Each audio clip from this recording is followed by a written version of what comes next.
Most prominent members of the cabinet. His privileged background as a graduate of Harvard Business School and one of India's top lawyers has not prevented him from taking a genuine interest in the welfare of India's poor.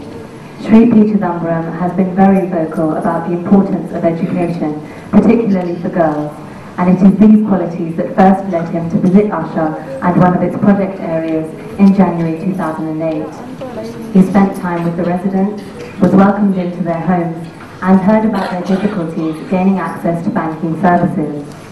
After his visit, Shri Chidambaram paved the way for a pioneering loan scheme that has done no less than transform the physical circumstances of countless slum dwellers in Delhi and will go on to benefit thousands more.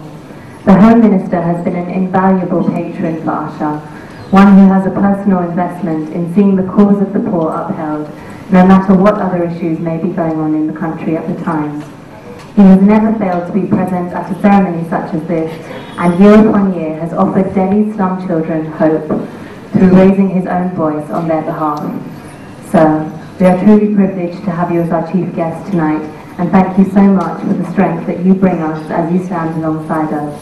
Please do us the honour of addressing the audience this evening.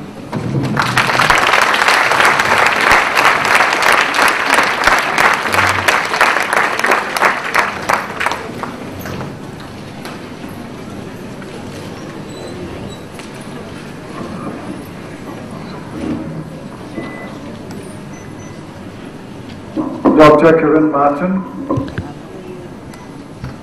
Mr. Kamath, Chairman and Managing Director, Punjab National Bank, Mr. Sunil Pant, Chief General Manager of State Bank of India, Professor Francis Clooney of the Center for the Study of World Religions at Harvard University, Ms. Lavina Collins of the Irish Embassy, Dr. Jolly Rotagi of the Faculty of Medical Sciences, distinguished guests, friends of Asha, students, parents, and other distinguished guests. I've been with Asha so many times I've lost count, but I'm quite happy. Quite happy to be back here this evening to kick off what I believe will be enrolling more children in Delhi University this year and more loans to students and more loans to people who live in slums. We have today representatives of two of India's largest banks. The State Bank of India is India's largest bank, and the Punjab National Bank is the second largest bank in India, and I'm deeply grateful to the two gentlemen from these two banks. They've had a long day. They must have tossed numbers running into crores and crores of rupees. And yet they have found time here to be here to witness over 183 students gain admission to Delhi University this year.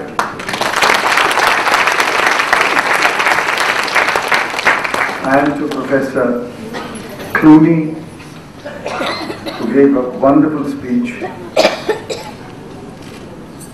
and to Ms. Lavina Collins, who's here to witness this function. Let me offer my thanks for your support to Asha.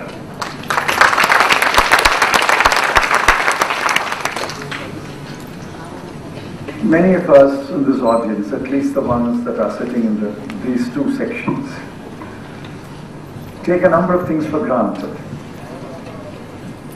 A very small thing like when you flick a switch, there will be electricity. We take that for granted. When you open a tap, there will be water. When you flush a toilet, the waste is taken away from your home. These are things we take for granted. Sometimes there is no electricity, sometimes there is no water, sometimes the drain chokes up. But 9 out of 10 times, we take it for granted that at the flick of a switch there will be electricity. A little turn of your wrist, there will be water. A little push on a handle, human waste will be washed away. Now these children can't make those assumptions. Not only can they not make those assumptions, if we don't intervene in their lives, they can never hope to make those assumptions. Not having something is bad, but not having the hope that you can have something someday is worse. Kiran told us there are 1 million children under the age of 18 living in Delhi's slums alone. Just let that number sink into you. 1 million children live in Delhi slums alone. And we have not counted the slums in Kolkata, the slums in Mumbai, the slums in Chennai, the slums in Hyderabad. We have not counted them. We have not counted the millions of children who live in the far-flung corners of India, in Arunachal Pradesh, in Kargil, in the Kutch, in the Thar desert. We have not counted the children who live in the jungles of Chhattisgarh, Jharkhand, South Orissa, South Bihar. And of these 1 million children living in the slums of Delhi, over 4 years, Dr. Martin has been able to touch 600 children.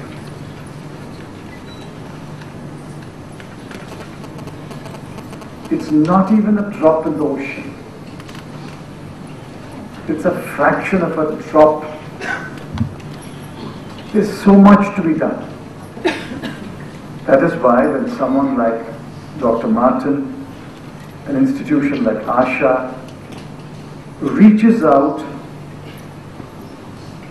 to those who have no hope, I try to find time to be with them, and I encourage a large number of people to try to find time to be with them, to say, we know the work you're doing, we support you, we stand by you, and may God bless you. That's precisely why I'm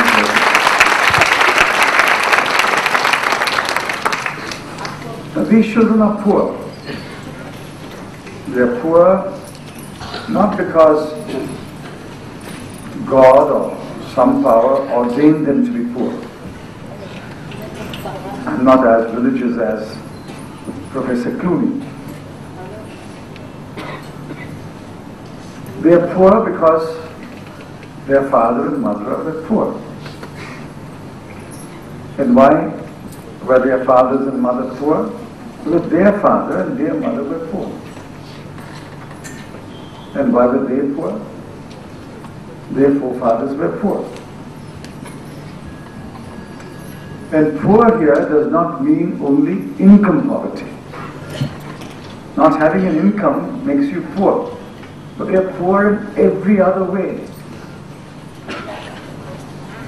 There is no access to education. There is no access to work or a job. There is no access to food.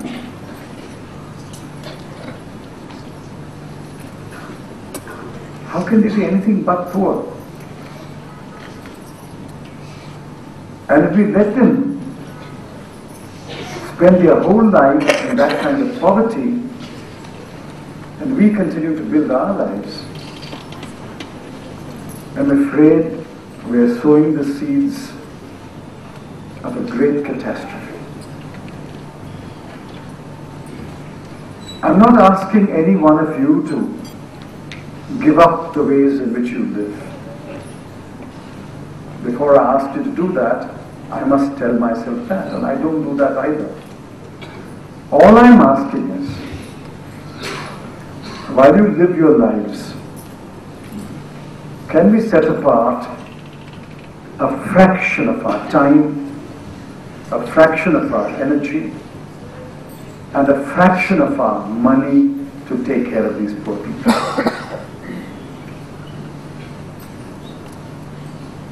How many of us travel to Tirupati and put a large sum of money in the hundi for Lord Balaji? Why do you do that? Because you think that by offering that amount of money to Lord Balaji, the God will bless you. Perhaps true. But why can't you travel to one of the slums?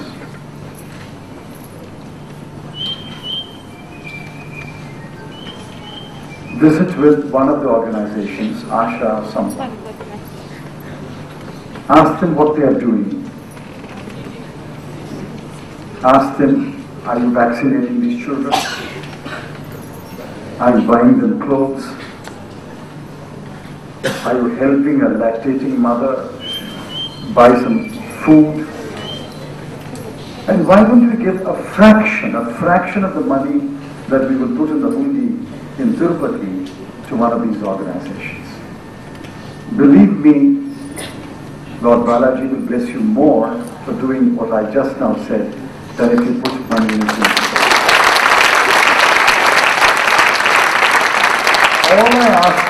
All I ask is give a fraction of your time, a fraction of your energy, a fraction of your money to the poor of India. I think there is enough resources in this country to take care of our poor. It's just that we have not yet learned how to share it as person to person. We think that is a job for the government to do. Of course it is a job of government to do. Of course government must tax the rich and try to help the poor. But there's another way to help the poor. If all those who are, say, in the top 30% of India, to reach out and help those who are in the bottom 30% of India, that will make a big difference which no government can make. And you don't have to go too far. You don't have to go too far to find out where the poor are. That poor comes in the form of somebody who delivers milk at your door. That poor comes in the form of somebody who mends your shoes at the corner of the street. That poor comes in the form of a maid who works in your house. That poor comes in the form of those who wash your clothes and come to pick up the laundry once in 2 or 3 days. Those are the people who are living in these slums. The people in the slums are not idle people. The people in the slums are among the most hard-working people of India. They have to work hard.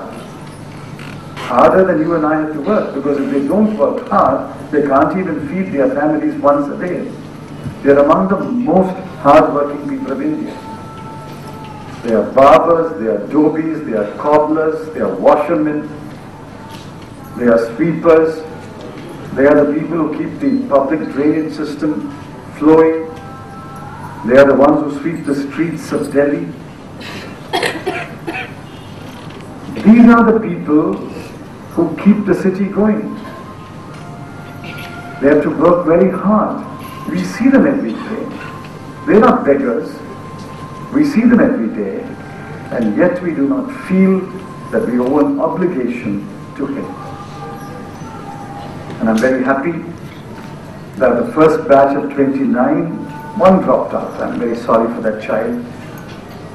She just couldn't cope, I'm told. There's so much pressure, so much stress. It's a miracle that 28 of 29 children were able to cope for 4 years and complete their graduation.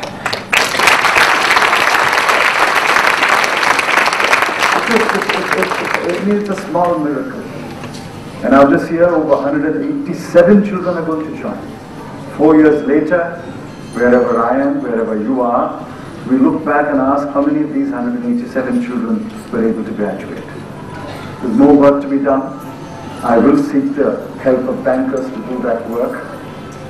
We need to find jobs for these 28 people. We have taken them so far. And if you don't give them that job, all the work will come to nothing. So my first appeal to you, in fact my only appeal to you, to all those who are in the audience, to you, to your friends, to your companies, to your businesses, to your relatives, just go back, spend a few minutes over the next week and tell Dr. Martin whether any one of these 28 children can be given a job somewhere you know there is a job. I think that in the next month or so, we can find a job. I think some of these 28 are going to master's programs. So that's very good.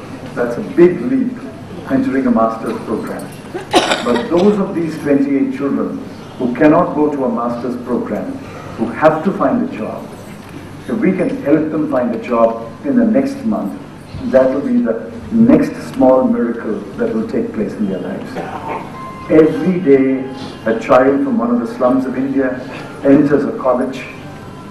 The day she graduates from college, the day she finds a job, a small miracle is taking place in India, and I'm very happy to be part of this celebration of learning.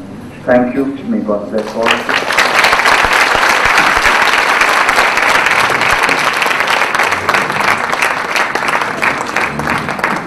Thank you, sir.